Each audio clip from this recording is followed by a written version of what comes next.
បាទគ្រប់ជំរាបសួរបងប្អូនទាំងអស់គ្នាហ្នឹងហើយ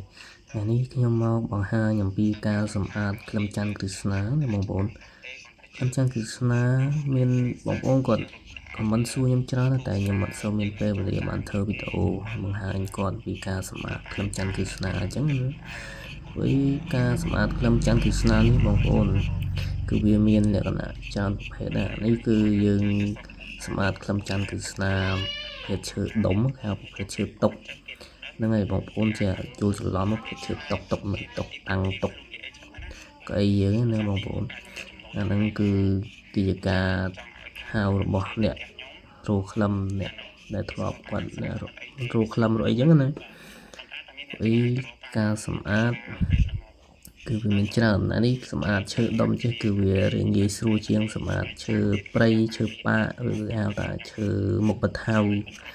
ឬគេហៅឈើលេខមួយទៀតស្ដើងពិបាកធ្វើប៉ុន្តែមកសម្រាប់ឈើដុំចេះគឺយើងប្រើដែកទាញបងប្អូនណាយើងប្រើដែកទាញដូចដែកទាញដែកជាកស៊ូប្រភេទដូចរៀងស្ទៀងដែកជាកស៊ូដែរអញ្ចឹងប៉ុន្តែយើងធ្វើមកវាតូចអញ្ចឹងយើងសម្អាតបែបដែកទាញចេះគឺយើងសម្អាតបានសម្រាប់តែសាច់ឈើដែលវាលាតឬក៏ស្លាស់ឯងមកសម្រាប់តែឈើក្លុកកលៀតវាកលៀតតូចអីអានឹងគេប្រើដែកប្រភេទផ្សេងមួយទៀតអញ្ចឹងណាបងប្អូនហើយប្រភេទឈើ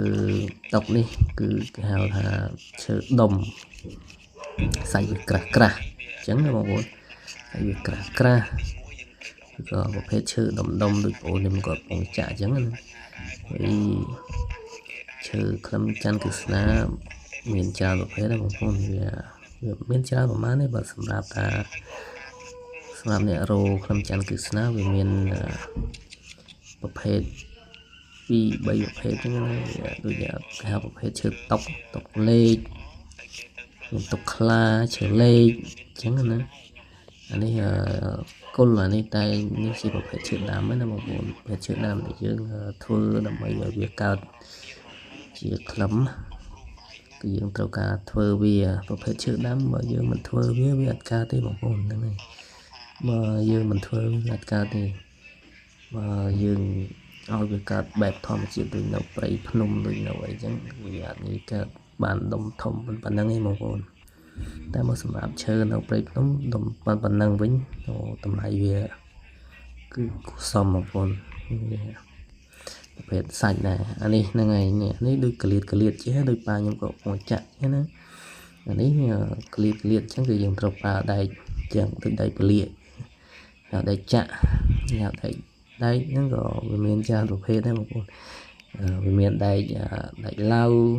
ដែកកឹបដែកកណ្ដាលអីចឹងទៅមានច្រើនសម្រាប់អ្នកដែលរកក្លឹមដូចពួកខ្ញុំអញ្ចឹងណានេះប៉ាខ្ញុំក៏កំពុងសម្អាតឈើតែវាក្លៀតអញ្ចឹងគឺយើងក្លៀតអញ្ចឹងយើងប្រើដែកចាក់ចេះដើម្បីសម្អាតវាដើម្បីចាក់សម្អាតវាដើម្បីសម្អាតវាមុនដំបូងយើងឡៅវាសិនអាហ្នឹងគេដែកឡៅវាឡៅគឺប្រភេទដែកធំជាងនេះដែកប្រើដែកកណ្ដាលទេប៉ាខ្ញុំគាត់ប្រើនេះនឹងមានដែកកឹបមួយទៀតដែកកឹបដែលមានមុខទូចជាងនេះមួយទៀតហ្នឹងសម្រាប់វាកឹបអញ្ចឹងណានេះគាត់ពងចាក់ឈើនេះប្រភេទឈើដើមមកនេះឈើរឹសតែឈើរឹសសាច់វាស្អាតសាច់ចាស់យើងអាចយកទៅធ្វើកម្មបានសាច់ឈើនេះស្អាតសាច់នេះអាចយកធ្វើកម្មឬក៏យើងអាចថាសម្រាប់បងប្អូនអាចយកទៅគាត់ចង់យកទៅឆ្លាក់យកទៅអាចយកឆ្លាក់បានសាច់វាអាចឆ្លាក់បានបងប្អូនសាច់ក្រាស់មុំស្អាតអាចយើងយកទៅឆ្លាក់យកអីបានប៉ុន្តែសម្រាប់ក្លឹមច័ន្ទនេះគឺបងយកទៅឆ្លាក់ត្រាតែយើងហាលវាស្ងួតសិនមិនអាចឆ្លាក់បានបើនៅស្អាតគឺយើងយកទៅឆ្លាក់វានឹងបែកស្នាយឆ្លាក់ស្អាតទេបងប្អូនហ្នឹងហ្នឹងតាមពិតខ្ញុំទៅហ្នឹងគឺទៅដឹកកូនក្លឹមមកផងដែរទេទៅដឹកកូនក្លឹមដើម្បី